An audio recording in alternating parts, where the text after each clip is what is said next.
Praise lord. హుషారుగా చూద్దాం. Praise lord.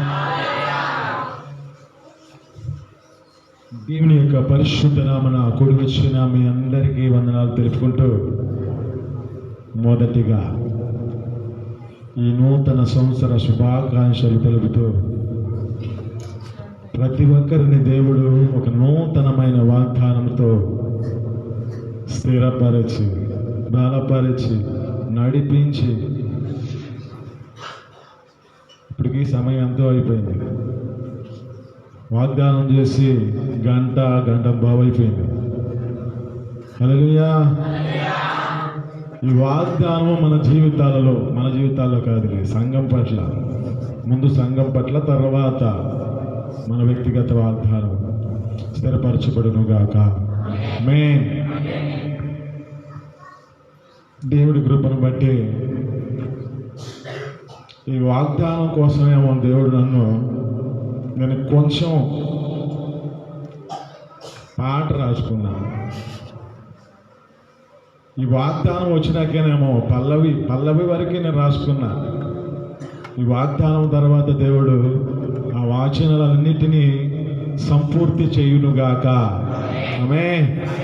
మరి చెప్పాలిగా, పాడాలా వద్దా? కొంచెం హుషారుగా చెబితే నేను పాడతా, లేకపోతే దాన్ని మరలా వెళ్ళిపోతా. వచనాలను గుర్తు చేసుకుంటే,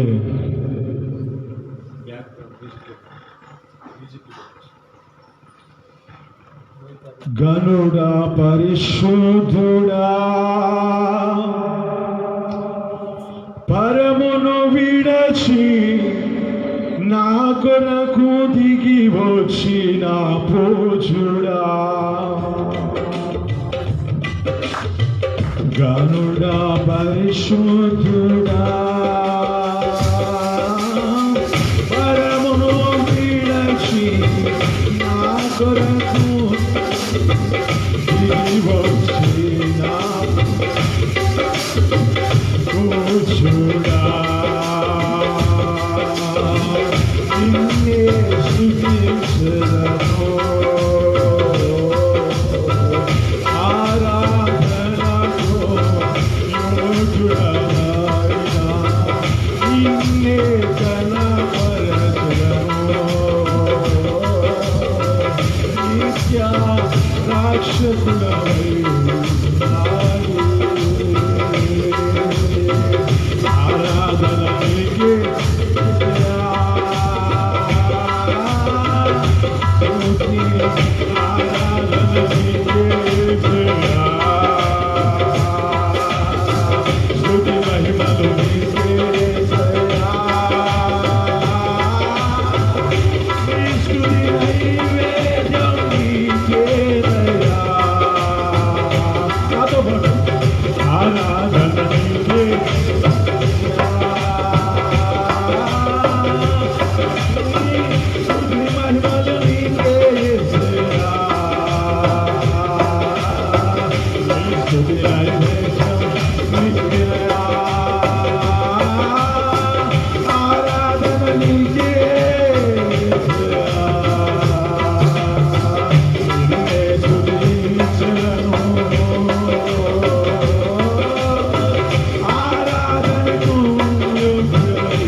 కొన్ని మంది ఇప్పుడే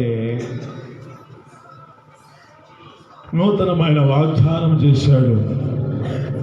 కొంతమంది నిద్రలోకి వెళ్ళిపోతున్నారు. ఇప్పటికే 3 అయిపోయినాయి. ఈ 4 వాళ్ళు ఎంత సోగు చదువుతారో అని ఒక సందేహం. ఇక ఎప్పుడో వదిలిపెడితే ఇప్పుడు పరిగెత్తుదామని ఒక ఆలోచన. ఇవన్నీ వాక్యాన్ని ఎన్నవేవు. ఈ వాక్యాన్ని ఇక హృదయంలో నింపుకోదు. వాక్యం చెప్పమంటారా అని మిమ్మల్ని నేను అడగను.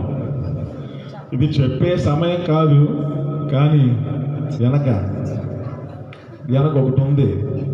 దాని గురించి నేను కూడా వివరించాలి. ఆమేన్, హల్లెలూయా. ఇక్కడ జ్ఞాపకం చేసుకుంటే పురాతన కాలంలోకి వెళ్ళిపోయింది. అది ఏంటది? వాగ్దానం. మరుగైపోయిన వాగ్దానము. ఆ వాగ్దానంలో ఒకటి కొదువైపోయింది. ఇక్కడికి వచ్చేందుకే ఈ ఏడ కూడా కొరత కనపడుతుంది. నాకెంత మరి ఇదే కనపడుద్ది. మరి హల్లెలూయా. అసలు సేవకులు కొన్ని మాటలు ఎందుకు మరుగు చేసి పెడతారో తెలియదు, కానీ ఆ మరుగులో ఉంది ఒక నిత్యమైన ఆశీర్వాదం దానిలో. హల్లెలూయా. ఇక్కడ అంటున్న మాట ఏ మాట? ఆదికాండం 17వ అధ్యాయం 2వ వచనం. ఇక్కడ చదవద్దు, బైబిల్లో చదవండి. ఆమేన్. నాకును నీకును మధ్య నా నిబంధన నియమించి నిన్ను అత్యధికముగా అభివృద్ధి పొందించదను. ఆమేన్, హల్లెలూయా. ఇప్పుడే నేను మొదటిసారిగా చదువుతున్న వాగ్దానం ఇది. ఇంతవరకు నేను ఒకసారి కూడా చెప్పలే మీతో. ఇప్పుడు చదువుతున్నా. హుషారుగా చెప్పండి, హల్లెలూయా. ఇక్కడ జ్ఞాపకం చేసుకుంటే నిన్ను అత్యధికముగా అభివృద్ధి పొందించదను. బాగానే ఉంది, కానీ దాని ముందున్నది ఒకటి. అది మనం గ్రహించాలి. నాకును నీకును నా నిబంధన నియమించి తిని నిన్ను ఆశీర్వదించాలంటే అదొకటి ఉంది. నిబంధన ఒకటి ఉంది. ఆ నిబంధనని అనుసరించి జీవించి వారమైతేనే అభివృద్ధి పొందుదాము.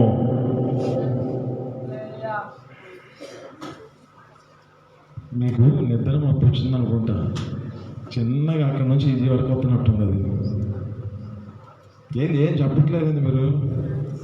హుషారుగా చెప్పండి, హల్లెలూయా. ఈ వాక్యం ఎక్కువసేపు చూస్తాను అనుకుంటున్నారు. ఇది మా 5 నిమిషాలు అయిపోయింది కూడా అప్పుడే.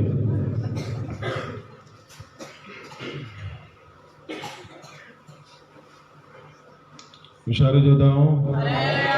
మెలుగు కలిగిన వాళ్ళు హల్లెలూయా చెప్పండి. నిద్ర వస్తున్న వాళ్ళు హల్లెలూయా చెప్పండి. అందరూ మెలుగుగానే ఉన్నారు. ఆమేన్, హల్లెలూయా. ఇది జ్ఞాపకం చేసుకుంటే నాకును నీకును ఒక నిబంధన నియమించాను. ఇక్కడికి వెళ్ళాలంటే బాగానే ఉంది. అంటే నిన్ను అత్యధికంగా అభివృద్ధి పొందిస్తానంటే వాగ్దానం బాగానే ఉంది. ఈ వాగ్దానం పక్కన ఈ వాగ్దానంలో మరుగై ఉన్న సత్యాన్ని మనం గ్రహించాలి. ఈ వాగ్దానం మన పట్ల, ఈ సంఘము పట్ల వాగ్దానం చేసిన వాగ్దానము అభివృద్ధి పొందిస్తానని చెబుతున్నాడు కదా. అభివృద్ధి పొందించాలంటే ఏం చేయాలి? చదవట్లేదు, నేనే చెబుతానండి. మలాకి గ్రంథము 3వ అధ్యాయం 10వ వచనంలో ఒక మాట అంటాడు. ఏమంటాడు? నా మందిరంలో ఆహారం ఉండనట్లు అది అనిలోకి తీసుకురండి.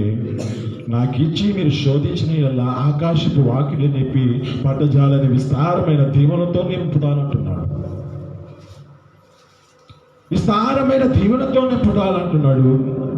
ఈ విస్తారమైన దీవెనతో నింపబడాలంటే ఇంకా ముందుకు వెళ్ళిపోతే ఆ 9వ వచనంలో చదువుకుంటే ఆ 8వ వచనంలోకి వెళ్తే ఇక్కడ అంటాడు, ఏమంటాడంటే మీరు నాకు ఈ బట్టల్లో మీరు జీవితాల్లో మీరు ఏలైన స్థితిలో ఉన్నారు. ఏలైన స్థితిలో ఉన్నారు కనుకనే ఇప్పుడు మీరు శాపగ్రస్తులై ఉన్న పరిస్థితి. ఇక్కడ నిబంధన నియమించాడంటే ఇతని జీవితంలో ఏ పరిస్థితి నుంచి నడిపించుకున్నాడో తెలుసుకోండి ఒకసారి. ఆదికాండం 12వ అధ్యాయంలో అంటాడు, ఏమంటాడంటే నీకు కలిగిన జనులను వదిలిపెట్టేసే, నీకు కలిగిన ఆ దేశాన్ని విడిచిపెట్టేసే, నీకు కలిగిన తల్లిదండ్రులను బంధువులను అందరినీ విడిచిపెట్టేసే.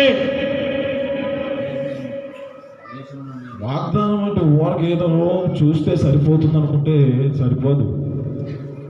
ఈ వాగ్దానం పట్ల దాగి ఉన్న ఆ యొక్క మన జీవితాల్లో చేయవలసిన త్యాగం, సాక్రిఫైస్ అంట. హల్లెలూయా. ఈ త్యాగం మన జీవితాల్లో చేస్తేనే నిన్ను అత్యధికముగా అభివృద్ధి పొందిస్తానంటున్నాను. నాకు నీకు ఒక నిబంధన నియమిస్తున్నాను.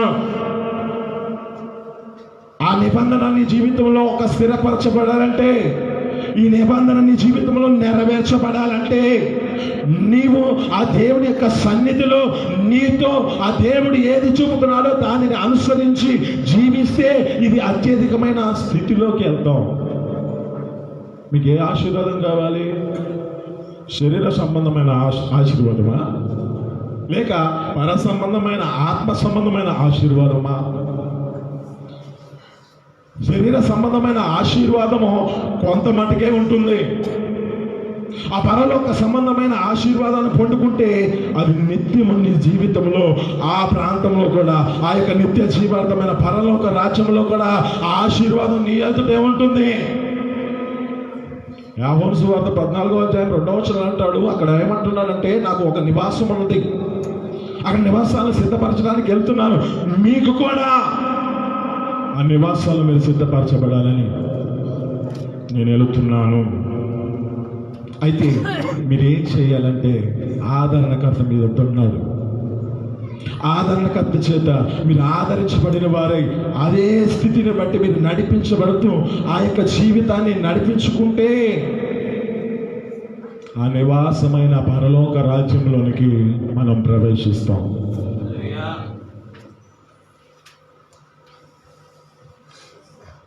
మన జీవితంలో దేవుని యొక్క సన్నిధిలో ఈట నేర్చుకుంటే ఆకాశపు వాకిళ్ళు నింపి పట్టజాలని విస్తారమైన దీవెలతో నింపుతానంటున్నాడు. విస్తారమైన దీవెలతో నిన్ను అత్యధికముగా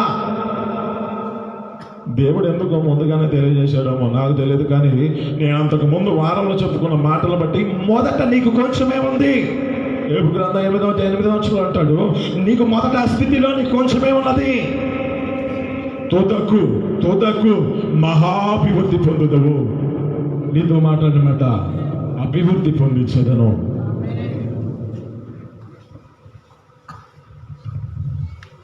ఆమేన్. హల్లెలూయా. ఈ మాటలు మీ నిగ్రహంలో దీవించను.